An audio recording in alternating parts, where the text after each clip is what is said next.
अहिंसा तीर्थ प्रणेता, अहिंसा तीर्थ प्रणेता, जय जय हो भारत गौरव राष्ट्र संत प्रमुख सागर। स्वर्णिम स्वर्ण जयंती का अवसर ये महान है, मिलकर हम मनाएंगे गुरुवर देश की शान है प्रमुख सागर। जय हो गुरुवर प्रमुख सागर, जय हो गुरुवर।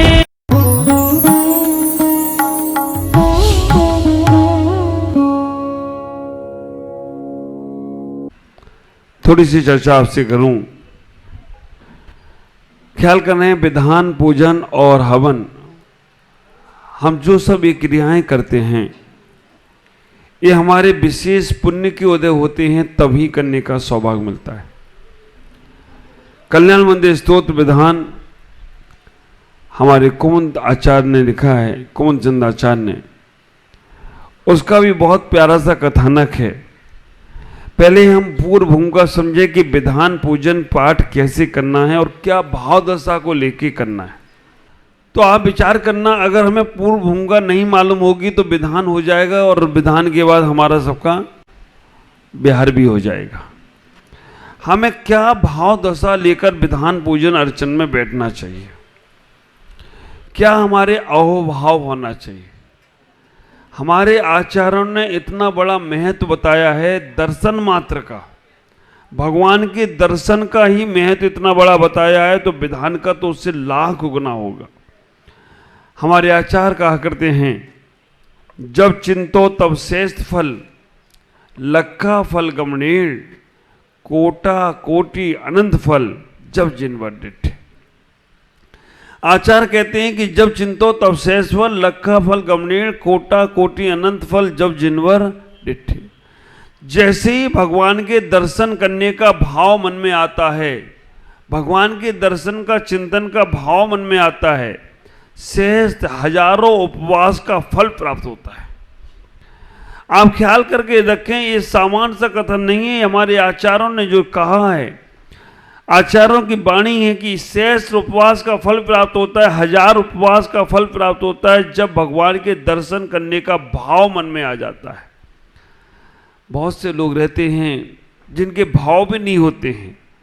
आप विचार करके रखना, भाव और द्रव में समझने का प्रयास करो। द्रव और भाव किसे कहते हैं? जो तुम शरीर से झुक रहे हो ये द्रव है, और जब तुम्हारे जो परिणाम है, जो विचार है, वो भाव है। अभी हमारा जब प्रतिक्रमण का व्याख्यान मूलाचार में चल रहा है तो उसमें उन्होंने बताया द्रव प्रतिक्रमण, क्षेत्र प्रतिक्रमण, काल प्रतिक्रमण और भाव प्रतिक्रमण। आप विचार करना, मूलाचार में कहा द्रव प्रतिक्रमण, क्षेत्र प्रतिक्रमण, काल प्रतिक्रमण, भाव प्रतिक्रमण। तो द्रव प्रतिक्रमण में उन्होंने कह दिया जो शब्दों का उच्चारण कर रहे हो वो सब द्रव प्रतिक्रमण में आता है। अब द्रव से हमने कोई पाप कमाए हैं तो द्रव में उन्होंने कह दिया, द्रव से तुमने पाप कमाए हैं तो उठने में, बैठने में, चलने में, खाना खाने पीने में जो तुमने पाप कमाए हैं उसके लिए द्रव प्रतिक्रमण आप कर रहे हो। चारों प्रकार के द्रव, क्षेत्र, काल, भाव। क्षेत्र, हम जितने स्थान पर बैठ रहे, उठ रहे, चल रहे, फिर रहे, इसका जो पाप है वो क्षेत्र प्रतिक्रमण से समाप्त करना है। काल प्रतिक्रमण, सुबह, दोपहर, शाम, रात, जो भी समय पे हम पापों का सृजन कर रहे हैं वो काल प्रतिक्रमण के माध्यम से समाप्त करना है। ये दोष लगते हैं, काल में दोष लगे, क्षेत्र में दोष लगे, द्रव्य में दोष लगे, तो भाव में उन्होंने कह दिया कि जो राग द्वेष की परिणति है, राग द्वेष के जो विचार है, उनसे जो आश्रय हो रहा है वो भाव प्रतिक्रमण से हमें समाप्त करना है। समाप्त तो प्रतिक्रमण से होंगे, लेकिन द्रव से पाप आश्रय हो रहा है, क्षेत्र से हो रहा है, काल से हो रहा है, भाव से हो रहा है। तो हम द्रव पूजा करते बहुत बार, द्रव से हमने बहुत बार जन्मों में आचार्यों ने कह दिया है कि अगर तुम्हारी पूजाओं की सामग्री को इकट्ठा किया जाए, जितनी तुम चढ़ा चुके हो ना, आपको भी एहसास नहीं होगा। आप पूजा की सामग्री इतनी चढ़ा चुके हो भगवान को, इतनी चढ़ा चुके हो, अगर उनको इकट्ठा किया जाए तो सुमेरु पर्वत छोटा पड़ जाए। कितना बड़ा है सुमेरु पर्वत? 1,00,000 योजन का 1,000 योजन नीचे है जमीन में और 99,000 योजन ऊंचा है। और एक योजन छोटा मोटा नहीं है, 2 प्रकार के योजन है। एक 2,000 कोस वाला योजन है और एक छोटा वाला 4 योजन वाला कोस वाला है। ये 2,000 योजन वाला जो कृत्रिम चीजें हैं वो छोटे कोस से नापी जाती हैं, और जो आकृतिम में जिनको बनाया नहीं गया हमने वो बड़े कोस से नापी जाती हैं। तो हम उसका नाप नहीं ले सकते हैं, हम उसकी गिनती केवल श्रद्धाओं में कर सकते हैं, हम जो नापने जाएं मुश्किल है। लेकिन एक चीज़ जरूर समझना है, जो सूर्य और चंद्रमा है ना, अभी सब आएगा विषय। सूर्य और चंद्रमा जो है वो जहाँ तक हमारे भगवान की पहुँच है ना, वहाँ तक सूर्य चंद्रमा की पहुँच नहीं है। कहाँ है? जो सुमेरु पर्वत है 1,00,000 योजन का, 99,000 योजन ऊंचा, उसमें भद्रसाल वन नीचे है। भद्रसाल वन है, सुमनस वन है, नंदन वन है, पांडुक वन है, ये 4 वन है। और 4 वन में भद्रसाल वन, इनके सबके नाप तौल है, इसके सबका गणित है। जहाँ जहाँ प्रसंग मिलेगा वहाँ सब चीज़ें आपको मालूम पड़ना चाहिए कि जहाँ अभिषेक करने के लिए गए हैं तो कौन से वन में गए हैं। सूर्य चंद्रमा जो हैं वो सुमनस वन के ही पास में परिक्रमा लगा रहे हैं। उसके ऊपर नंदन वन, उसके ऊपर पांडुक वन, वहाँ तक भगवान जाते हैं। अगर इस दृष्टि से देखा जाए, जब भगवान वहाँ तक जा सकते हैं, मनुष्य जा सकते हैं, तो सूर्य चंद्रमा पे मनुष्य जाने में क्या दिक्कत है? हाँ, ये चिंतन हमारे पंडित रतन लाल जी इंदौर वालों ने दिया था, अब वो नहीं है। जब उनसे चर्चा हुई तो उन्होंने एक चिंतन दिया कि जब हमारे भगवान पांडुशिला तक जा रहे हैं, सूर्य चंद्रमा तो बहुत नीचे है।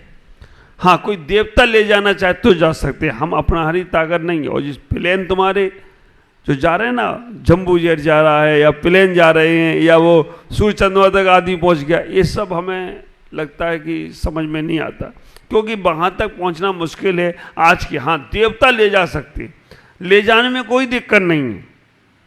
सूर्य चंद्रमा से ऊंचे ऊपर जा रहे भगवान। अब आपके मन में एक प्रसंग आए कि सूर्य चंद्रमा के ऊपर पांडुशिला है, वहाँ पर सूर्य चंद्रमा नहीं है, तो वहाँ पे उजाला कैसे हो रहा है?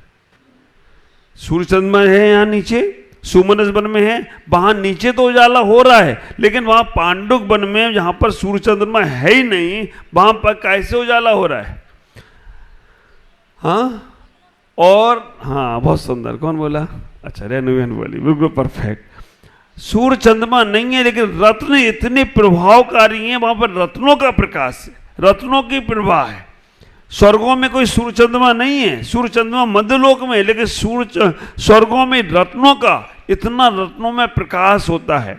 और पहले के लोग हमारे रत्नों में ही बैठ के अपनी पढ़ाई करते थे। सुकमाल की कहानी सुनी होगी। राजा आया, दीपक से आरती उतारी, सुकमाल की आंखों में आंसू आ गए। राजा ने बोला, तुम्हारा बेटा रो रहा है? हमारे यहाँ ने नहीं, इसने दीपक का प्रकाश ही पहली बार देखा। केवल रत्नों में के प्रकाश में ही रहता है, चलता है, रत्नों के प्रकाश में ही ये विचरण करता है। और आपको मालूम है सांप के उसमें कौन सी होती है मणि? नागमणि, नागदमनी नागमणि जो होती है, अगर वो नागमणि रख दी जाए यहाँ पर अंधेरे में तो पूरा बिलगछिया में प्रकाश हो जाए, इतना मणियों में प्रकाश होता है। तो वहाँ पर जो स्वर्गों में है रत्नों का प्रकाश है, वहाँ पर और कोई प्रकाश नहीं है। विचार करना, पांडुशिला पर सूर्य चंद्रमा वहाँ ही हैं। तो जब हम अभिषेक पूजा करने जाते हैं तो द्रव से और भाव से, द्रव की सामग्री हमने इतनी चढ़ा दी है कि सुमेरु पर्वत भी खड़ा हो जाए तो भी तुम्हारी सामग्री खत्म नहीं होगी। और जितना तुम अभिषेक कर गए ना, अभिषेक करते हो भगवान का, अभिषेक में तुमने इतना जल चढ़ा दिया है कि अगर इकट्ठा किया जाए तो बड़े बड़े महासागर बन जाएं, इतना जल चढ़ा चुके हो, लेकिन फिर भी कल्याण नहीं हुआ, क्योंकि द्रव से हम भाव में नहीं आ पाए। और द्रव से जब तक भाव में नहीं आएंगे तब तक हमारा कल्याण की श्रुति नहीं जमेगी। कल्याण के लिए भाव, तो द्रव सामग्री तो तुम्हारे पास रखी है, लेकिन भाव सामग्रियों को भी लेना पड़ेगा। द्रव से तो तुम जल, चंदन, अक्षत, पुष्प, दीप, धूप, नैवेद्य सब चढ़ा दोगे, लेकिन भावों से भी चढ़ाना है। आप विचार करना, जैसे ही हमारे भाव में सामग्री चढ़ाने का भाव आ गया, वहीं से तुम्हारे कर्मों का क्षय होना शुरू हो जाएगा। 8 कर्म हैं और 8 ही सामग्री है। जल चढ़ाने से क्या नाश होता है, चंदन चढ़ाने से क्या नाश होता है? आप विचार करना, जल, चंदन, अक्षत, इनसे एक एक कर्मों का नाश होगा। एक एक कौन कौन से कर्मों का नाश होगा, वो सारी की सारी व्यवस्था बनेगी। अभी हमें इतना विचार करना है कि हमारे परिणाम शुद्ध होना चाहिए।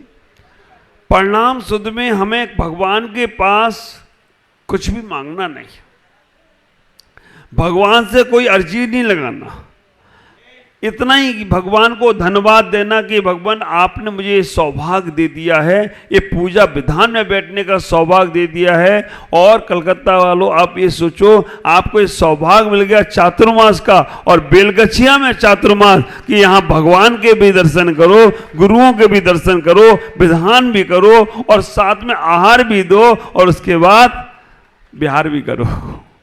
वो भी जरूरी है, क्योंकि विहार नहीं करोगे तो ये सारी व्यवस्थाएं कैसे बनेंगी। तो हम इतना ही विचार करें, हम 4 महीने का अपना रूटीन ऐसा बना लें कि सुबह हमें जाना ही जाना है, और 5 बजे से हमारे पाठ्यक्रम शुरू हो रहे हैं। हम अगर जीवन में कुछ करना चाहते तो क्यों करना चाहते हैं? 24 घंटे धर्म ध्यान की गारंटी हमारी है। हमारी गृहस्थ गीता पुस्तक आपको पढ़ने को मिल जाए तो पढ़ लेना। हमें एक बार अपने उन जैन धर्म के सिद्धांतों को समझ, क्या नहीं है, हमारे पास सब कुछ है। हमारी ही सामग्रियों को दूसरे लोग अपने दे देकर अपना नाम रोशन कर रहे हैं। हमारी पूजाएं पद्धतियों से लोगों ने अपने कल्याण कर लिए। अब विचार करो, हमारी ही चीज़ों को लेकर कोई भी व्यक्ति अपनी दुकान चलाता है, लेकिन हमें अपनी दुकान का माल पसंद नहीं आता है, दूसरे की दुकान से अपनी माल खरीदने जाता है। आप विचार करना, हमें अपना सामान, अपने धर्म, अपनी बातें, अपने मंत्र अपने यहाँ नहीं समझ में आते, वही दूसरा दे देगा तो हाँ ये बहुत अच्छा है। हर आदमी को पड़ोसी की चीज अच्छी लगती है, हर आदमी को। मकान अपना नहीं लगेगा अच्छा, पड़ोसी का लगेगा। हाँ, मकान भी, कौन बोला बीवी भी अपनी अच्छी नहीं लगती, पड़ोसी की लगती है। ये तो ही बात है, तुम्हें जल्दी समझ में आती है। आप विचार करना, हर चीज, बच्चे देखो तो तुम कहोगे उनका बच्चा कितना अच्छा, अपना अच्छा ही नहीं है। गाड़ी देखो तो उनकी गाड़ी कितनी अच्छी, अपनी अच्छी नहीं है ना। मकान देखो, सब कुछ दूसरों को ही अच्छा लगता है, और जब तक दूसरों का अच्छा लग रहा है तब तक तुम अपने आप को अच्छा बन नहीं सकते। पहले ये देखो कि हम सबसे अच्छे हैं, हम अच्छे हैं तभी हमें अच्छे लोग मिलेंगे। और तुम सोचो कि दूसरे अच्छे होते रहे, तुम वैसे ही बने रहो तो कभी अच्छा नहीं होने वाला। पहले अपने आप को कॉन्फिडेंस लाओ। और ये बात हम नहीं करे, हमारे जैन तीर्थंकर महावीर स्वामी ने कह दिया, जियो और जीने दो। कभी भी आप अपनी निंदा नहीं करना।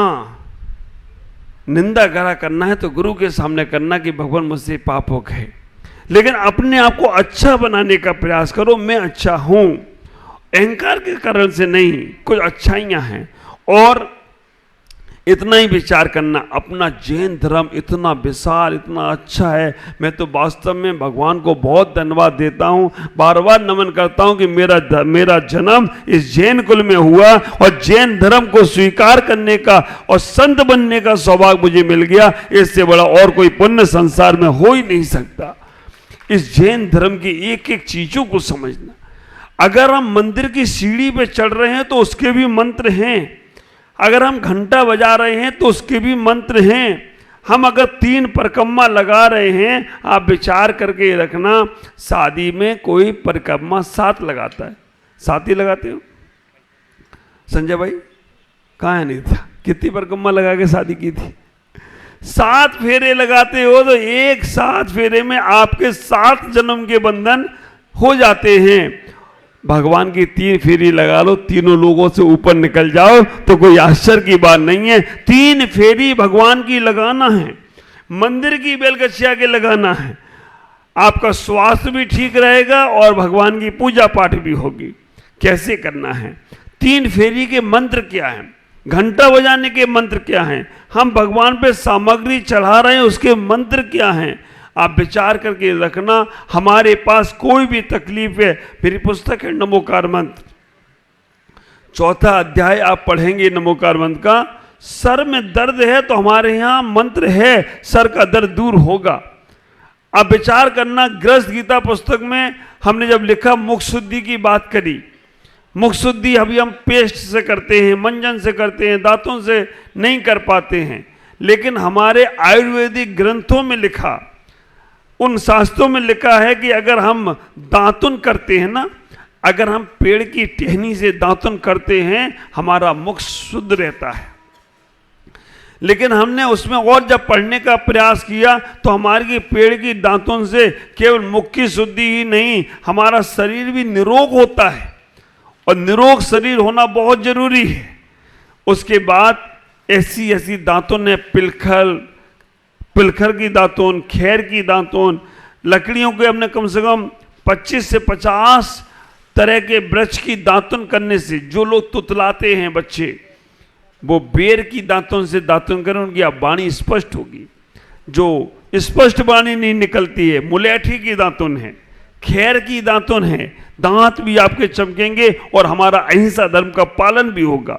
24 घंटे धर्म ध्यान की व्यवस्था उसमें बताने का प्रयास करेंगे। आज इतना ही कहूँगा कि आप भावों को निर्मल बनाना है, परिणामों को निर्मल बनाना है, और भाव निर्मल जो बनते हैं मौन से बनते हैं। देखो, फोन दुनिया से जोड़ती है, फोन दुनिया से जोड़ता है और मौन अपने आप से जोड़ने का प्रयास करता है। मौन हो गए तो तुम अपने आप से जुड़ने लगोगे, और फोन में लगे रहे तो तुम दुनिया से जुड़े रहोगे। फोन से जुड़ोगे तो बिल देना पड़ेगा, और मौन से जुड़ोगे तो दिल देना पड़ेगा। इस बात का ख्याल करना है। फोन से जुड़ोगे तो बिल देना पड़ेगा, और मौन से जुड़ोगे तो दिल देना पड़ेगा, और फोन से जुड़ोगे तो झंझट में पड़े रहोगे, क्योंकि कब कौन फोन पकड़ ली।